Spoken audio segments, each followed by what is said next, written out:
A Milei le ha caído una zarandeada de talla internacional. Y es que un alto representante de la ONU mandó a Javier Milei a estudiar historia. Es cada vez más preocupante el crecimiento de las ideas tan retrógradas como las que enarbolan las ultraderechas del mundo. Y desde la ONU no pueden callar tan fácilmente.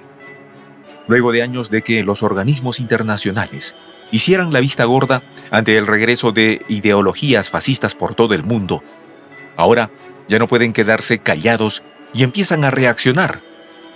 El candidato argentino salió muy mal parado del último debate presidencial y las repercusiones internacionales no se hicieron esperar. La ignorancia de la ideología neoliberal se mostró en todo su esplendor. Ni hacerse amigo del embajador de Estados Unidos en su país lo ha salvado de tamaña humillación. Los detalles, a continuación.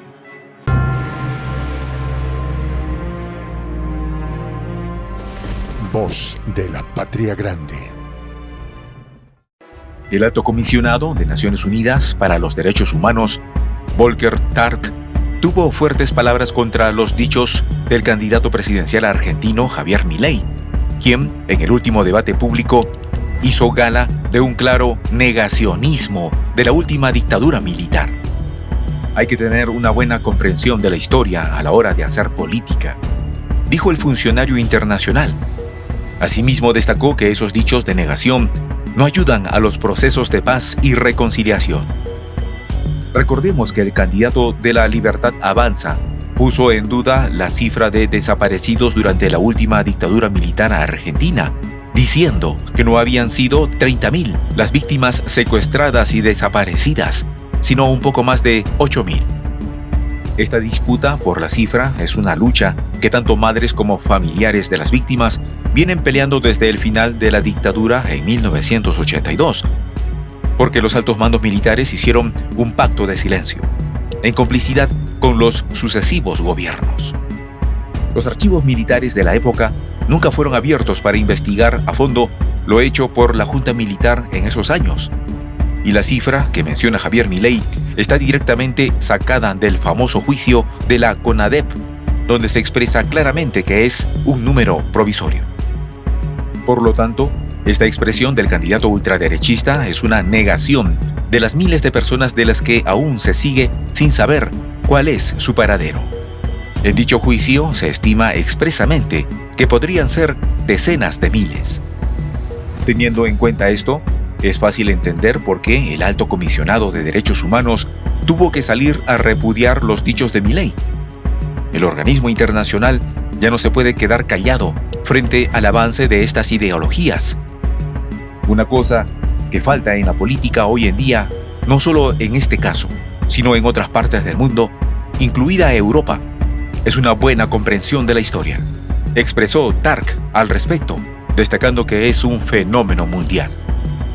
Me preocupa que los que aspiran a ser líderes políticos no estudien historia, agregó en el mismo sentido, dejando en evidencia la falta de preparación mínima que tiene el candidato presidencial argentino.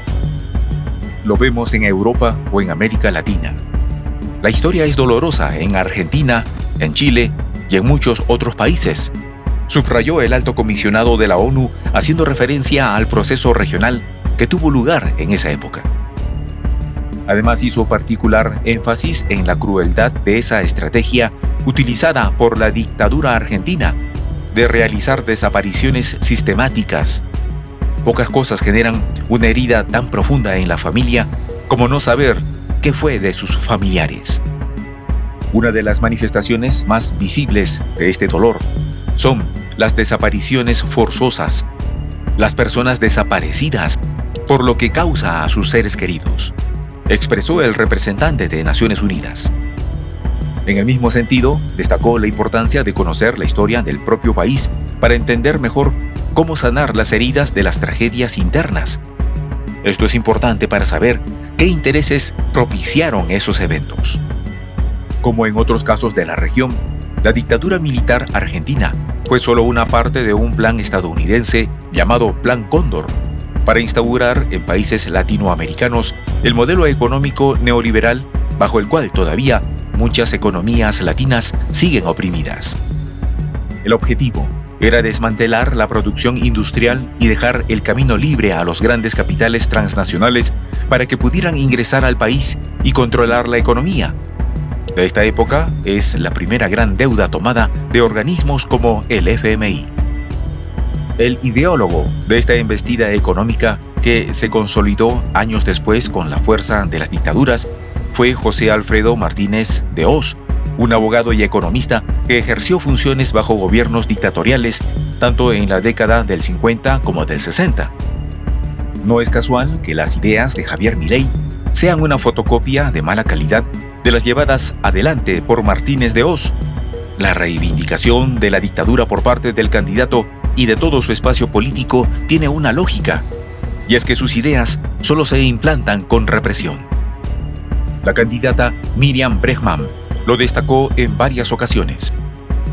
Ella fue testigo del alcance de la represión, siendo abogada defensora de Jorge Julio López en 2006, secuestrado por la dictadura en el 76 y liberado en el 79, para luego ser desaparecido en democracia cuando testificaba contra el genocida Miguel Echecolas. La negación de esta represión y de sus víctimas es solo una parte de ese proceso que Milei quiere volver a instaurar en el país austral. La cifra que discute el candidato presidencial es una forma de negar el alcance que tuvo esa represión, aun siendo tan cercanos sus efectos. En el debate presidencial, negó la cifra de 30.000 desaparecidos y dijo que solo eran 8.753, un número tan específico que en su exactitud encierra en sí mismo una negación de todos aquellos de los que aún no se sabe su paradero y que no fueron contados. Esta falta de información de la cantidad de desaparecidos es producto de un pacto de silencio entre la cúpula militar y la falta de compromiso político de todos los gobiernos para obligar a la casta militar a entregar los archivos de esa época. Solo para tener una idea de la magnitud de esa represión, más de 400 bebés nacidos en cautiverio fueron apropiados. Entre los dos centros clandestinos de detención más conocidos pasaron más de 10.000 personas, y esto solo fue en la provincia de Buenos Aires. En efecto, tanto en la ESMA como en el Campo de Mayo, se sabe que hubo más de 5.000 detenidos en cada uno. Hace unos días atrás, la ESMA fue declarada Patrimonio Cultural de la Humanidad por la UNESCO, un espacio de memoria para no olvidar lo que significó ese proceso. En este contexto, el repudio internacional contra Milei adquiere un nuevo matiz, puesto que las mismas fuerzas económicas que destrozaron Latinoamérica en los 70 y 80 hoy vuelven a la carga y saben que no lo harán solos.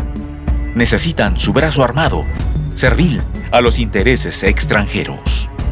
Soy el Juan José del Castillo, director del canal Prensa Alternativa. Si quieres ser parte de la comunidad de la Patria Grande, suscríbete a nuestro canal. Si es que quieres que te lleguen las notificaciones cada vez que subimos un video, activa la campanita. Si quieres apoyar a nuestro canal económicamente, puedes hacerlo a través de PayPal. El enlace está en la descripción del video. A nombre del equipo de Prensa Alternativa, me despido con esta expresión en el quechua milenario, Tupananchis Kama, cuya traducción es hasta volvernos a encontrar.